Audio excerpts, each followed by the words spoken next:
Brock in attendance watching Ricky Henderson trying to break his stolen base record. And in the second inning of play, Brock would watch Henderson be caught at second base by Junior Ortiz. Brock one steal ahead of Henderson, 938 versus 937. Mike Gallego, as far as the ball game goes, triples in the seventh inning of play. It scores Jamie Quirk, and that turns a 1-0 Oakland lead to 2-0. In the next inning, Harold Baines delivered a double that scored Jose Canseco from first base, and that made it 3-0 Oakland over Minnesota after 8 innings. Joe Sklusowski was on the mound for Oakland. He was a surprise pitcher since Eric Shaw was put on the disabled list. Sklusowski threw shutout ball here, striking out Chuck Knobloch to finish the 5th inning of play. And Sklusowski got his first Major League win thanks to Dennis Eckersley, who finished up the cause, and Oakland defeated Minnesota by a final score of 3-0. But maybe the bigger news came from Ricky Henderson, who not only didn't steal a base, but injured himself in the bottom of the 7th inning trying to run out a baseball. Here, Ricky Henderson pulls up lame. I just came out of the game. He had a cramp in his left calf, and we'll assess it tomorrow to see how bad it is. We know it's a cramp, but we don't know if it just strained it or pulled it, or, while I was running in the process. If I had to continue running, I think I'd have pulled it a lot. So the doc said the best thing was for me to do was to stop like I did, because the cramp knotted up so badly. Right. Henderson's status for playing tomorrow is uncertain. As they host the Milwaukee Brewers, and here in the top of the first inning, he picks up his first strikeout of the game as he gets Robin Yount swinging. In the bottom of the first, the Blue Jays take a 1-0 lead as Joe Carter hits a ground ball to third. The foul double play scores Devon White, making it 1-0 Blue Jays after 1. It was still 1-0 in the top of the fourth inning when John Olerud came to the plate with Joe Carter on second base. Olerud hits a ground ball single up the middle that scores Carter and makes the score 2-0 Blue Jays. Then in the bottom of the fifth inning, after Ron Robinson hit Kelly Gruber to load the bases with 1 out, Julio Machado came on to strike out Joe Carter, but then he hit John Olerud in the leg. That scored Devon White to make the score 3-0 Blue Jays after 5. Now we move to the bottom of the sixth inning where Devon White will line a single to left center field. This will score Mark Whitten and make the score 4-0 Blue Jays. Still in the bottom of the sixth inning, Kelly Gruber comes up. He hits a ground ball single up the middle that will score 2 runs as Manny Lee and Devon White come in to score, making the score 6-0 Toronto. Joe Carter then hit a double down the third baseline to score Gruber and make the score 7-0 Blue Jays, and they had more than enough runs to come away with the victory in this one. They went on to win the game by a final of 7-3, despite this 8th inning home run by Bill Spires, his second of the season with Randolph on, to make it 7-2. Shea Stadium is the New York Mets are hosting the Montreal Expos. Darryl Boston in left field starting today, as is Wally Whitehurst, the starter for New York. The Mets are leading 1-0 in the second inning when Larry Walker lifts one to Boston in left field. Boston reaches over the fence and makes the catch. It's a play so nice, I'll show it to you twice. Darryl Boston robbing Larry Walker of a home run that might have tied up the game. In the bottom of the second, with New York still leading 1-0, Vince Coleman at the plate against starter for Montreal, Rick Mailer. Coleman with a 2 RBI double down the right field line. It plates Tommy Herr and Rick Cerrone. After 2 innings, the Mets led it by a score of 3-0.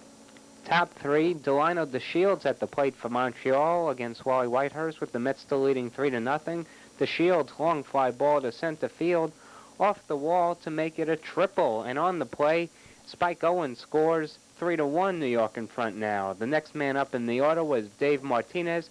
He lined a single into left center field, scoring Delino DeShields from third base, 3-2 New York in front. That's the score when Dave Magadan bats against Rick Mailer in the 5th inning. And it's a hit-and-run double for Magadan. Jeffrey scores all the way from first base, 4-2 New York in the 5th. 2 New York sac flies followed, and Buck Rogers' crew trailed 6-2 through 7. Wally Whitehurst on his 27th birthday pitched 7 strong innings before yielding to Alejandro Pena. This is Nelson Santavena against Pena in the 9th inning of play, 6-2 Mets. This is an infield single, though, and Tim Wallach scores on the play. It's 6-3 now, Mets. John Franco comes in relief. Buck Rogers puts it down, and with the tying run at the plate in the person of Marquise Grissom, no heroics here, though, because it's a pop-up to end it, and the Mets win at 6-3. Whitehurst 1-0, Mailer 0-1, Franco's second save. Thursday afternoon at Wrigley Field in Chicago as the Cubs play host to the St. Louis Cardinals. Pick up action in the bottom of the third inning. Todd Zeile at third base with a nice backhanded stop on the Mike Harkey ground ball, and he throws over for the 5-3 putout. Then the top of the fourth inning, Todd Zeile does it with his bat. Here he comes up and hits a double to right center field. The ball skips over the glove of Doug DeCenzo in center field. No error is given on the play, and Pedro Guerrero scores all the way from first base, giving the Cardinals a 1-0 lead. Moving on now to the top of the fifth inning, Ozzie Smith will come up, and he hits a single back up the middle. Milt Thompson will score from third base, and the Cards jump out on top by a score of 2-0. Later on in the fifth, Felix Jose comes up, and he hits a single into right field. Ozzie Smith and Bernard Gilkey both score, and the Cardinals go on top by a score of 4-0. Watch as Andre Dawson overruns the ball. This allows Gilkey to score, but yet another error is not given to the Chicago Cubs outfield. The Cubs get one back, though, in the bottom of the sixth inning. Here Mark Grace comes up, and he hits a solo home run off starter Ken Hill, his first home run of the season, and the Cardinals' lead is trimmed to 4-1. Ken Hill pitching a fine ball game up to this point, but Mark Grace spoiling the shutout as he gets his first home run of the season. In the top of the eighth now, Gerald Perry comes up, and Perry will hit a single to right field. Tom Pagnozzi scores, and the Cardinals extend their lead to 5-1. But things get exciting in the bottom of the ninth inning with the Cards up now 5-2. Mark Grace comes up with the bases loaded and hits a single down the left field line. Joe Girardi and Doug DeCenzo both score, and the Cardinals' lead is trimmed to 1 at 5-4. Later on, in the bottom of the ninth, with the bases once again loaded, Sean Dunston flies out to end the ball game as the Cardinals hang on to win this one 5-4.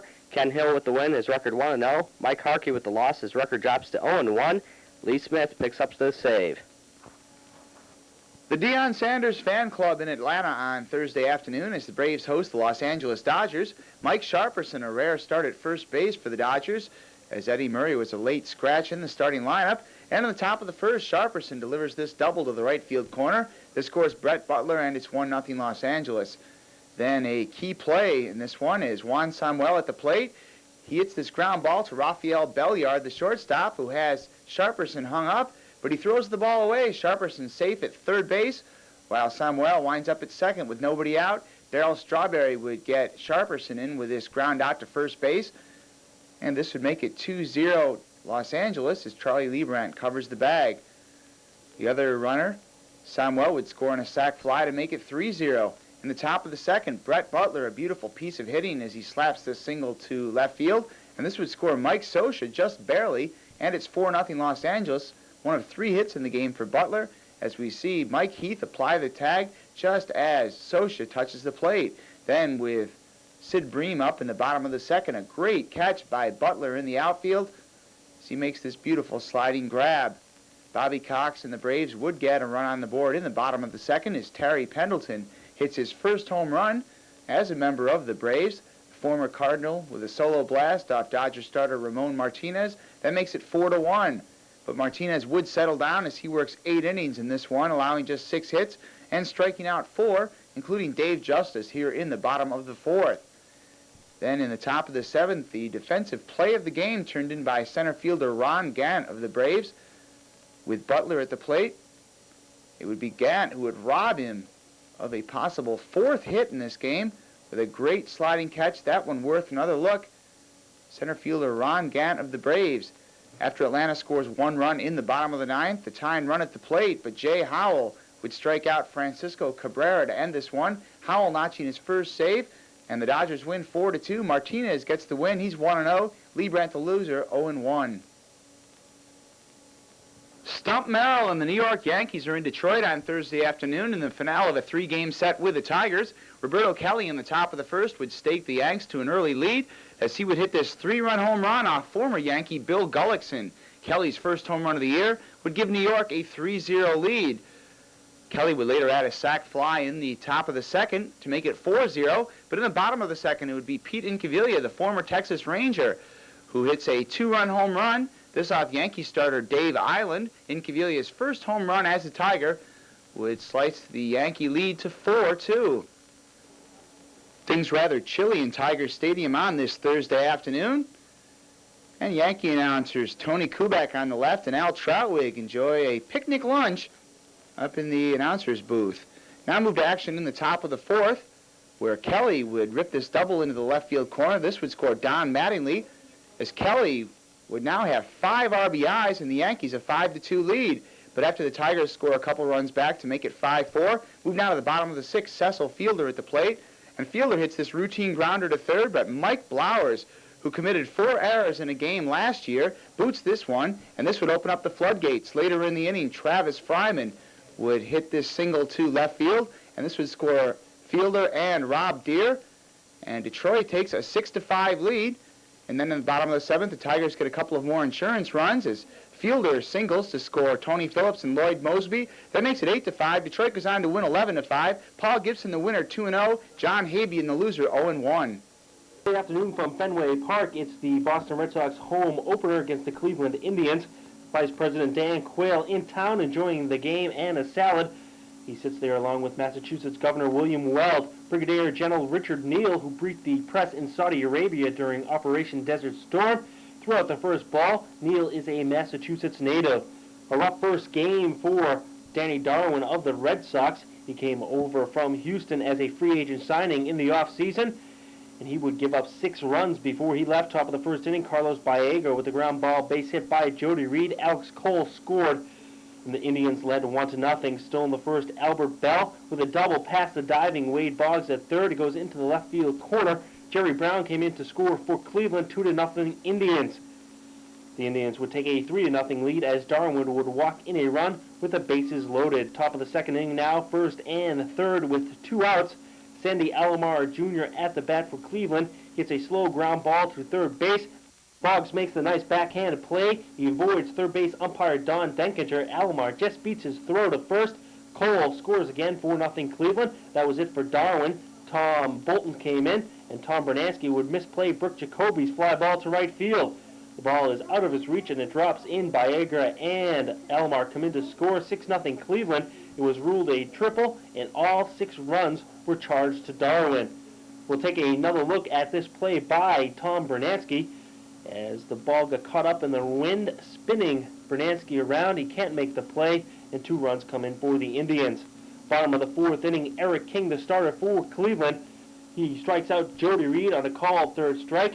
King held the Sox scoreless through 6 2/3 innings. But in that bottom half of the 7th inning, Tony Pena will rip a double to the left field corner, and it goes deep as the wind catches it and drives it fair. Albert Bell can't catch the ball. It floats away from him. Jack Clark and Carlos Cantana score, and it's 6-2 Cleveland. Next batter up would be Tim Naring, and he'd greet reliever Steve Olin. His first pitch with a base hit to center field. Pena scores, 6-3 Cleveland. A fielder's choice in the 8th made it 6-4. That would be the final score as the Indians ruin the Red Sox home opener